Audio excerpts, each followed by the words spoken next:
Hello, innovators. I'm Todd Wyant, and welcome to the Bridging the Gap podcast presented by Applied Software Greatech Group. You're invited to join our conversation to model the future of construction innovation and the digital transformation adventure of this great industry. We've recorded this conversation live at the Advancing Preconstruction show in Denver with Darrell Torres, Senior Director of Preconstruction at Irvine Construction. Hope you enjoyed the conversation. Well, welcome to the show, Darrell. Thanks for taking the time to come by and chat with us. Yeah, absolutely. So we're at Advancing Preconstruction here. What's the draw? What brings you to Advancing Precon this year?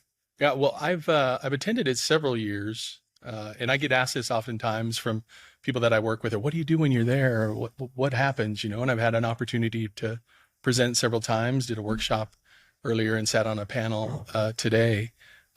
What I enjoy about it is it's a time for you to kind of really focus and immerse yourself into what's out there. Mm-hmm. Typically, we're so busy with deadlines and deliverables and, really into the minutia of things that you don't really get a chance to kind of, hey, I wonder what new platform is out there. What's the next great solution, or how is someone else doing it? So just, getting a chance to network and talk to some of your peers. So by kind of immersing yourself in this setting, by your nature, you're focused on it. So it's really a good spot to catch up on those sorts of things. Mm-hmm. Any kind of surprising takeaways so far from the show? Nothing shocking per se. I would say that one of the themes that I've seen consistently brought up is kind of the power of data and how people are organizing data and getting away from that spreadsheet kind of mentality and getting to more of a database driven solution, leveraging the power of the information that they have available at their fingertips. Yeah. So let's dive into that. What does that transition look like, or should look like, to, really bring in more technology to help with that data flow? Yeah. So, I've been in the industry for about 25 years, started right here in Denver, Colorado. So it's kind of nice coming back here for this. It's a bit of a homecoming for me. Yeah. But, when I started in the industry, I say that data was akin to, the One Ring on the Lord of the Rings, right? It was the precious. One guy had it. It's typically the old crusty estimator or executive who had it, stashed away on a sheet or in on his hard drive. And it was your privilege if he shared something with it. Yeah. That was his job security. And now we're in this era where that doesn't work, right? Mm-hmm. It's got to be transferable. You got to be able to share it with people. It's got to be accurate, reliable. Multiple people need to have access to it. And it should ideally be able to be easily digested, right? Mm-hmm. You might have to tweak it depending on your audience, but the visibility and the clarity to it needs to be improved. And so it is a bit of a tough transition to go from one mindset to the other. And in just talking with some folks here and seeing what other companies are going through, personally going through that journey probably 5 or 6 years ago, and really kind of instituting a robust system for not only gathering the data, but also feedback from the field. My suggestion is, and what I've told folks is, focus on what is the practical. What's a practical, what moves the needle? Because there's a difference between information and data, right? When we build a project, there are a multitude of information points, just everything that you could possibly grasp for information. But because you can gather it, should you? Right? Does it really move the needle, or is it just something to be nice to have? Mm-hmm. So if you're looking to kick off this journey into refining a database, or maybe you've started it and it's gotten a little clunky and you're trying to refine it, start with the basics, right? Start to get into a rhythm of what are the metrics that are really going to move the needle, that are either going to differentiate me from my competitors, or going to resonate with the people that I report to, so that I can stand out within, the profession, within my organization, as someone who's really focused on their craft and leveraging the information available to me. And then as you get into that pattern and get other people into that pattern, it just becomes part of what you do. And then you start to layer in further data points, right? And then, hey, well, we're collecting these 2 or 3 points. What if we added this fourth, and it gets to the point really where it starts to become infectious, because now all of a sudden people get excited, but like, wow, I didn't know, if we did this. And some of the more interesting things about it too is once you start to really organize it and are consistent in that capture of data, you start to notice dependencies that you didn't necessarily think about. Right. Well, if I do this, then this always happens. Or if we sequence things this way, then this always happens. And so you start your data starts to educate you really on your processes. So but it all starts with kind of a really strategic, measured approach, get into it, get people excited about it, and then kind of layer and scale up from there. Yeah. So I'm a huge believer in that for sure. How would you encourage people to really strategically kind of think through what are those data points that they need to start with? Yeah. Scale up. Yeah. So for me, now in my current role with the Irvine Company, we're a developer, and my department runs all of the pre-construction for our apartment development group. So we're in a very specific product type. So it's easy for me to identify those metrics, right? I'm building a lot of the same product type over and over again in coastal California. And so I know exactly what I need to pay attention to. For a general contractor or a subcontractor that works with multiple owners, multiple product types, you have to kind of start to break it down in a manner that makes sense. So you start with the bigger buckets, right? Whether it's by product type, typically, right? You're not going to sort and organize data for a school per se, the way you would do it for a luxury hotel. There's different metrics that matter there. So you have to be a student, if you will, of what your client is looking for, right? Is it a cost per key? Is it a cost per net rentable square foot? Is it a cost per, structural square foot of concrete? Whatever it is, really start with that product type, line those up, and then start with the bigger widgets within those product types that really move the needle. And then start to refine it from there into, what would resonate with a specific client. How do you think through bringing kind of the interoperability side of things into reality? Because there's so many different systems that we all use. There's so many different data points and information points, as you were saying. How do you make sure that they're all connected together seamlessly so that you're not kind of inputting it in 10 different applications? Yeah. And so therein lies, the need for collaboration.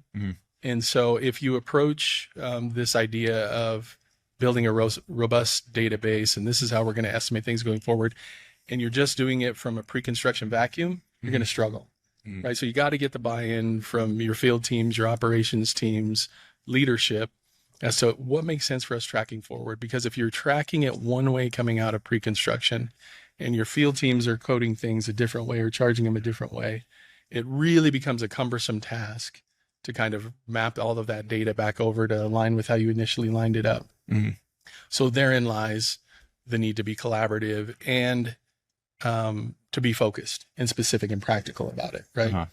We want to get more and more data, more and more information, but sometimes that's our failing. It's keeping it simple, getting the basics down, getting a team into a rhythm, getting buy-in, and then expanding upon those capabilities is really the only way that it kind of pans out. How do you develop the kind of culture that's needed for the buy-in to take root? Yeah. And so it's got to be obvious to everyone. You got to get that buy-in. One of the things that I encourage, especially in kind of getting the field and operations teams to buy into a process like that, is, one of the more difficult things to do, no matter who I've worked for or where I've worked at, is to get that feedback loop right from the field. And if you're waiting until the project is closed out to get that feedback on how your estimate was, how was your GMP, how was the budget we put together, it's likely too late. Because typically the people that did all the heavy lifting on that buyout and managed all those trades have already moved on to another project, and there's a couple PEs or an APM sitting there closing out the project, right? And they didn't know all those details from all those months back, depending on the size of the project. So I recommend or encourage that you get with that team right when they're 50%, 60% bought out. It's fresh in their mind. Take them lunch. I've done that before. We're buying lunch for the field. We're coming out. We're bringing the pre-con team. We want to talk to your trade managers. I'm going to bring my estimators with us, and we're going to talk about what worked and what didn't. And guess what? You give us this information. And so the next time we issue an estimate to you, right, collecting this data point, now we're that much more efficient, more accurate moving forward. Yeah. Absolutely. Let's kind of shift gears a bit. There's so much new technology coming into the scene. How is merging tech? How is that starting to shift the pre-con phase? Yeah, that's pretty exciting to see. For so long it's been simplified to just a spreadsheet of some form or fashion on a desktop, even if it was a larger software. But some of the cloud-based solutions now offer a little more nimble systems and the opportunity to leverage more of your data, as long as you're a shepherd of it and get it into the systems properly. But there's some exciting things with, everything from AI to, takeoffs to BIM and integrating that into the process. And it's a lot to keep up with. And so that's why you see the increased focus on pre-construction. I think the right ownership groups are willing to pay for it. They understand the value in it. And if you have the right people that are focused on it, it's a differentiator for companies. So in my role, I can't possibly get into every platform, right? I need to know what the output is going to be, or I need to guide the team to give me an output that I can communicate and build confidence in and reliability in, and bring, visibility to our process, relying on talented individuals that can focus on those specifics, getting them in front of these different platforms and having conversations with them. I think one of the great things about where we're at now is because there's so many different platforms that are emerging, whether it's through venture capital or people that used to be in the industry, they're like, I've got a better way to do this and I'm going to make this work. They're in a bit of startup mode too. And so there's really an opportunity for companies that are looking to maybe get involved with one of these platforms to talk about scaling up, right? It doesn't have to be an all in, oh my gosh, hey, I'm just starting in this journey. And so I've shared with a few folks here over the last couple of days, talk to them one-on-one. A lot of times you have the founder here that's put this software together and ask him, I need to, kind of wade in here and start to get buy-in. How can you help me to kind of ramp up or, not have to commit all in to begin with, to show the powers of what we can do with this stuff. Yeah, no, I think that's huge. There's a lot of these tech founders, as you said, they're eager and really kind of desperate to talk and have those conversations and learn those insights. That's super valuable to them because they're much more agile and nimble to make real change in the product. They need that feedback loop. So that's critical. Yeah. Sure. Yeah, absolutely. Are there certain technologies that you think are out there that are being kind of underutilized in pre-con? I don't know that anything's being underutilized at this point. I think some things are not quite completely, the concepts aren't quite completely grasped, I guess I would say. Oftentimes we fall in love with the finished product, right? But we don't take the time to learn how the sausage is made. And so one of the things I've done with one of the platforms that we use is, myself, I've sat down with their tech folks and scheduled like 3 half-hour sessions. That's all. I wanted one-on-one sessions with them because I'm very much that way. It's like the number that we're reporting, I'm accountable for. I want to know how your system is taking our data and how it's going in. So I didn't have to spend weeks getting comfortable with it, but it literally was 3 half-hour sessions going, okay, this is how we get it to you. This is how it goes in the system. This is how it needs to be organized. This is what the system can do. Kind of brought that level of comfort. So I think, if you're looking to engage with something and buy into something, what's going to sell you is the finished product, but take the time to get to know how they get there. Yeah. So on the emerging tech side of things, you brought up AI. What's the future of AI for pre-con? What do you see over the next couple of years? Yeah. So one of the speakers here was talking about, how you can talk to Chat GPT now and ask it, prompt it for things. And so one of the questions he asked was, how powerful would it be to talk to your database and go, hey, for the last 4 projects, that were type 1 construction, high rise in an infill scenario, what did I pay for a storefront facade? You know what I mean? And to have it like real time, give you that kind of information, which, right now doesn't exist. It takes someone some time to sort through, even if you're just clicking through a database, sort through and gather that information. But I mean, some of that stuff. And then I think some of the more mundane tasks, I've contended for a long time that takeoffs are not a value added service to the client. Takeoffs are just what you have to do. Somebody has to count the widgets, right? You have to know how much stuff there, you have to quantify it. When the right owner is hiring a company for pre-construction services and paying for those pre-con services, I think what they think they're getting is someone who knows the market, who's going to challenge their design team, who's going to, make sure he's got the right subcontractors involved, looking for alternate means and methods. I don't think they're thinking they're paying somebody to sit there for a week and click on a mouse and count doors and fixtures, Right. And so I don't think it's going to be a long jump before AI is, and there's already some examples of that now, where it's going to do a lot of that mundane, hey, count the water closets for me, and it's done. I might have to tweak it a little bit, but kind of getting that stuff out of the way so that as pre-construction professionals, we can focus on the stuff that brings value to the process as opposed to kind of the minutia. Yeah. So kind of future casting here for a minute. What do you think the main topic of conversation is going to be at Advancing Precon 2025? 2025. Oh, who knows? I think probably AI is going to creep more. I mean, it's growing as exponentially now just in everyday life. So I think it's probably something that's going to continue to be refined and focused and more readily available in these different platforms. So kind of bringing it back to the data management side, how should people factor in AI with their strategic thinking of where to start? We mentioned about start with your 3 or 4 kind of big things to track and then scale up. How does AI play into that conversation? Yeah. So, similar to kind of how we organize databases now, a naming convention is important regardless of the product type, the building. They're very measured systems that we can always kind of look at a facade and what type of facade is it? Is it a curtain wall? Is it a window wall? Is it a storefront? Is it masonry, stucco?